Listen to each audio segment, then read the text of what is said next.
lui-même est venu regarder ce combat et vous n'allez pas le croire. Après le combat, il a fait une standing ovation. C'était le combat de Fedor Emelianenko où 22 000 personnes sont venues voir quel serait son sort. Car avant cela, Fedor était sur une série de défaites. Il avait perdu 3 fois de suite et il affrontait maintenant Jeff Monson.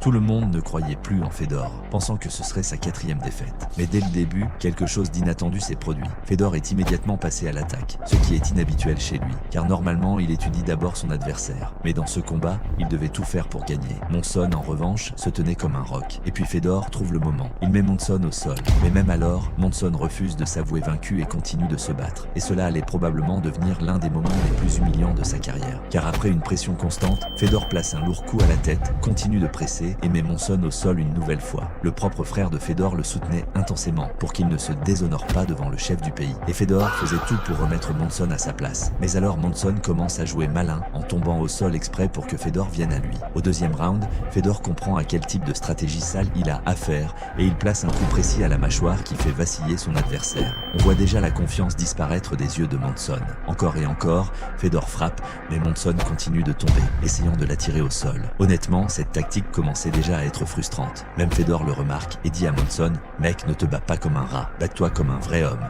ne reste pas couché par terre ». Et juste après ces mots, Monson n'a pas pu les ignorer. Il est immédiatement passé à l'attaque. Mais même alors, quand il a essayé de faire tomber Fedor, il est revenu à la même vieille tactique. À ce moment-là, il n'y avait plus rien à lui expliquer. Fedor, perdant patience, lui envoie une combinaison précise juste pour lui rappeler à qui il a affaire. 3e round. Tout se passe parfaitement pour Fedor. Il voit son adversaire tenter d'innombrables mises au sol qui ne l'aident absolument pas. C'est vraiment un art de s'humilier soi-même. Mais regardez la garde de Fedor. Elle est littéralement parfaite. Certes, Monson réussit à s'approcher et à placer quelque chose, mais n'oubliez pas à qui il a affaire. Fedor le met à terre encore une fois, comme si de rien n'était. L'Américain veut tellement devenir russe qu'il est prêt à tout, même en étant complètement dominé. À un moment, le combat est même interrompu pour vérifier si Monson va bien après toutes ces punitions. Parce que round après round, Fedor continue de dominer et de l'envoyer au tapis. Au mieux, tout ce que Monson peut faire, c'est se précipiter sauvagement sur Fedor. Et même alors, il ne réussit pas à obtenir une bonne prise. Tous ceux qui pensaient que ce serait la 4e défaite de Fedor avaient clairement tort. Monson avait désespérément besoin de changer quelque chose,